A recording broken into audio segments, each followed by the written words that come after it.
Hello dear students, सम्यक दृष्टि classes में आप सभी का स्वागत है। उम्मीद करते हैं आप सभी बढ़िया होंगे।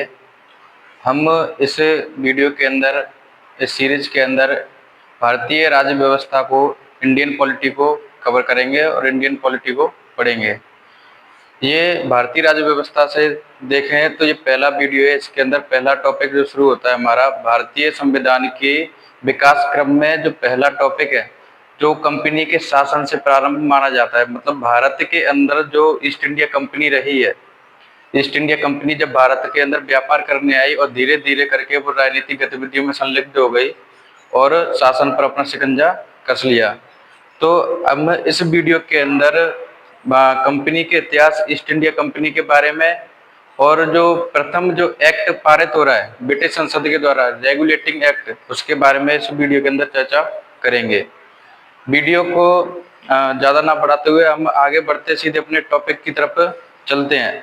संविधान का जो, भारतीय संविधान का जो विकास क्रम रहा है वो कहाँ से प्रारंभ हो रहा है, तो कंपनी के इतिहास से इसको माना जाता है। मतलब भारत के अंदर जब व्यापारी लोग जो आने लगे, जो यूरोप से व्यापारी जब आए थे, तो उनका सिर्फ उद्देश्य था भारत के अंदर व्यापार करना। और वो व्यापारी यूरोप के कई देशों से आए, जैसे कि इंग्लैंड से, या कहें तो इंग्लैंड से हो गए, फ्रांस से हो गए, पुर्तगाल से हो गए, स्पेन से हो गए। कई देशों से भारत में व्यापारी आते रहे। इतिहास के अंदर भी देखें, प्राचीन इतिहास में या मध्यकालीन इतिहास में या फिर आधुनिक इतिहास के अंदर। आगे देखें, इसके अंदर जो भारतीय संविधान का विकास क्रम रहा उसमें ब्रिटिश जो लोग हैं उनका बहुत बड़ा हाथ रहा है संविधान के निर्माण में और संविधान की नींव बनाने में। जब भारत के अंदर ब्रिटिश कंपनी आई तो सबसे पहले उनका शासन पर शिकंजा किस युद्ध के माध्यम से हुआ? सबसे पहले उनके द्वारा जो पहला प्रथम युद्ध लड़ा गया वो प्लासी का युद्ध था। प्लासी का युद्ध कब लड़ा गया इनके द्वारा? प्लासी का युद्ध 1757 के अंदर अंग्रेजों के मध्य और जो वहां के बादशाह थे उनके मध्य में लड़ा गया, जिसमें अंग्रेज विजयी रहे। दूसरा युद्ध देखें, इसमें महत्वपूर्ण युद्ध अंग्रेजों के लिए तो बक्सर का युद्ध था, जो 1764 के अंदर हुआ था, जिसमें भी ब्रिटिश ईस्ट इंडिया कंपनी विजयी रही थी। कंपनी जो है ब्रिटिश ईस्ट इंडिया कंपनी, इसका इतिहास आखिर क्या है? इतिहास को देखें, इसमें ईस्ट इंडिया कंपनी की स्थापना के बारे में बात करें तो ईस्ट इंडिया कंपनी की स्थापना 31 दिसंबर 1600 ईस्वी को 31 दिसंबर 1600 ईस्वी को की गई थी। कहां पर? तो लंदन शहर के अंदर। इंग्लैंड की राजधानी एक लंदन शहर है, व्यापार का एक बड़ा ही केंद्र है लंदन शहर।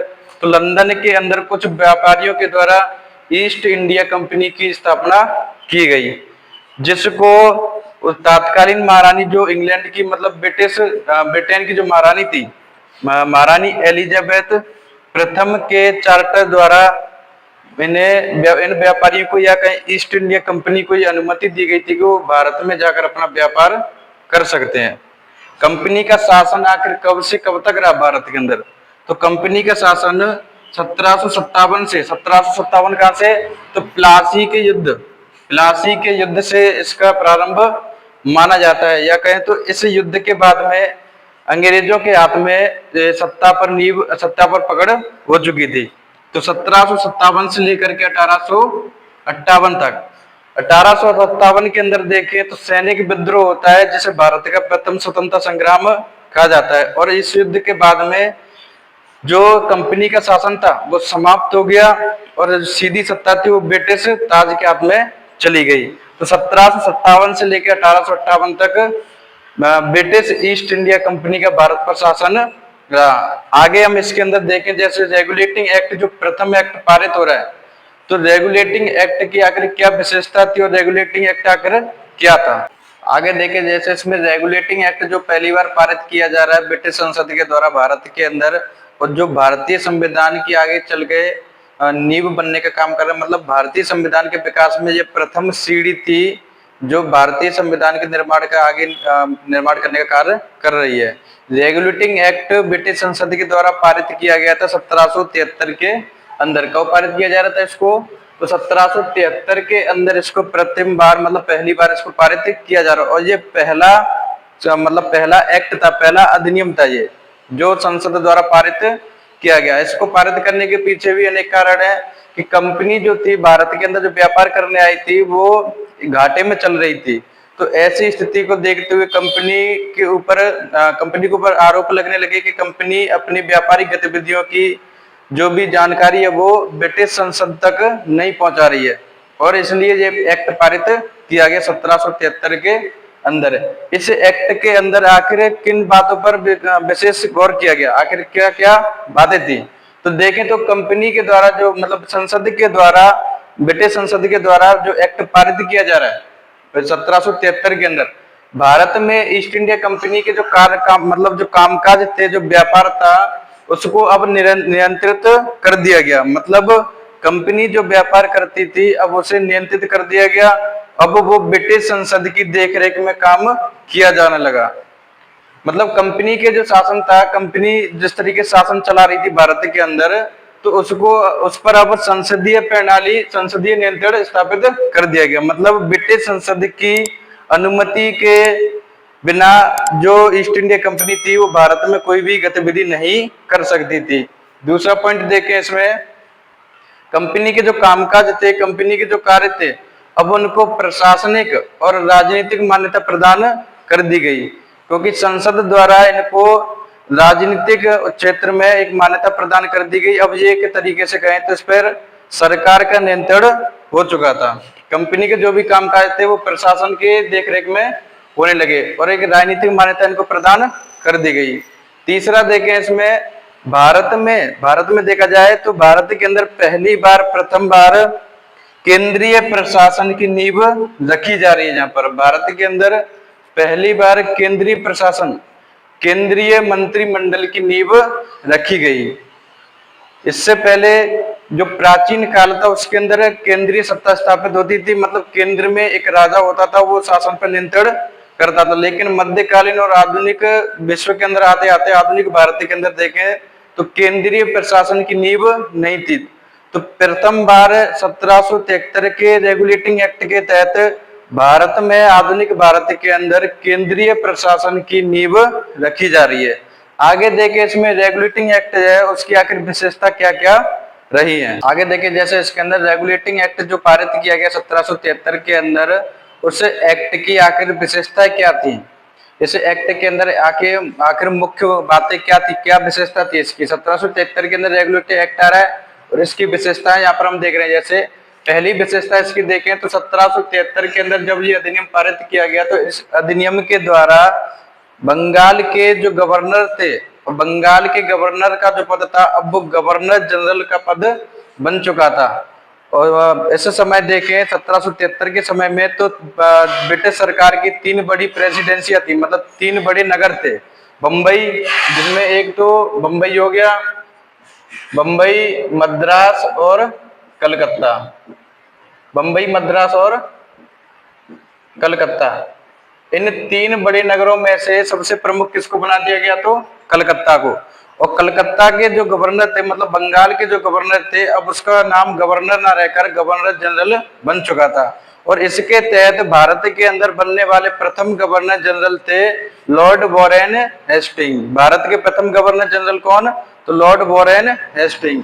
दूसरी इसकी विशेषता देखें, इसकी दूसरी विशेषता देखें यहाँ पर, तो इसके तहत जो कलकत्ता प्रेसिडेंसी थी, कलकत्ता प्रेसिडेंसी में ऐसी सरकार की स्थापना की गई जिसमें गवर्नर जनरल और उसकी सहायता के लिए 4 सदस्य और रखे गए। मतलब कोई भी कार्य जो हो तो वो बहुमत के आधार पर निर्धारित कर दिया गया।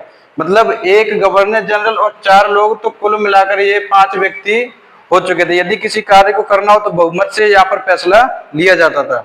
तीसरी इसकी विशेषता देखें तो इसके तहत कलकत्ता जो था, मतलब बंगाल जो था, उसके अंदर 1774 के अंदर 1774 में पहली बार उच्चतम न्यायालय कहें या सुप्रीम कोर्ट की स्थापना की जा रही है। भारत के अंदर पहली बार सुप्रीम कोर्ट की स्थापना कब, तो 1774 के अंदर। लेकिन एक इसमें महत्वपूर्ण बात है कि इसका जो कार्य क्षेत्र था वो बंगाल रखा गया। लेकिन यदि कोई विवाद बंगाल से बाहर का हो और दोनों पक्ष इसमें सहमत हो जाएं कि हम अपनी सुनवाई कलकत्ता के अंदर जो सुप्रीम कोर्ट है उसके अंदर करना चाहें, तो इसमें सुनवाई हो सकती थी। तो 1774 के अंदर पहली बार सुप्रीम कोर्ट की स्थापना की गई, जिसके प्रथम जो मुख्य न्यायाधीश थे वो सर एलिजा इम्पे थे। सर एलिजा इम्पे प्रथम न्यायाधीश। आगे देखें इसकी जो विशेषता थी, तो कंपनी के जो कर्मचारी थे, ब्रिटिश सरकार को, ब्रिटिश संसद को ऐसा लगता था कि जो ईस्ट इंडिया कंपनी के जो कर्मचारी हैं वो कहीं ना कहीं भ्रष्ट हो चुके हैं और सरकार को पूरी जानकारी नहीं देते हैं। तो ऐसा एक्ट लाया गया कि कंपनी के कर्मचारियों पर अब नियंत्रण कर दिया गया। कंपनी के कर्मचारी भारत में निजी व्यापार नहीं कर सकते थे। निजी व्यापार मतलब अपना खुद का व्यापार नहीं कर सकते थे। उन्हें सिर्फ कंपनी के अंदर में रहकर, कंपनी के अंदर ही रहकर अपना काम काज करना होता था। और भारतीय लोगों से वो उपहार भी नहीं ग्रहण कर सकते थे। भारतीय लोगों द्वारा ये उपहार ले लेते थे या कहें तो भ्रष्टाचारी करते थे, तो उस पर रोक लगाने के लिए यह अधिनियम लाया गया था।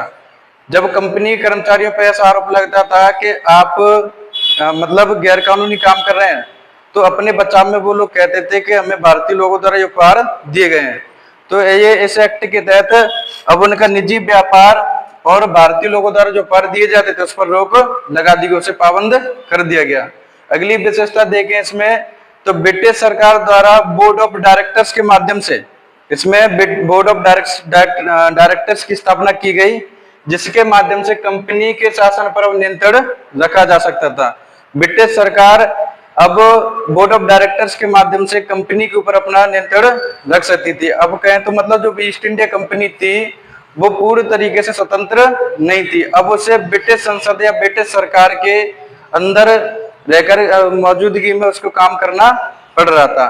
तो ये ब्रिटिश सरकार द्वारा पारित किए गए प्रथम अधिनियम 1773 के अंदर आए रेगुलेटिंग एक्ट की विशेषताएं थी। रेगुलेटिंग एक्ट कहें तो ये एक रेगुलेशन थे, मतलब रूल्स रेगुलेशन थे जो कंपनी के ऊपर लगाए गए थे। आप इस वीडियो के अंदर, हाँ मतलब हमने इस वीडियो के अंदर इसकी विशेषताएं देखी, कंपनी के इतिहास के बारे में पढ़ा और जो रेगुलेटिंग एक्ट था उसके कार्य क्या था उसके बारे में पढ़ चुके हैं। उम्मीद करते हैं आपको ये वीडियो पसंद आई होगी। वीडियो पसंद आई हो तो इसे लाइक करें, शेयर करें और हमारे चैनल को सब्सक्राइब करें। धन्यवाद।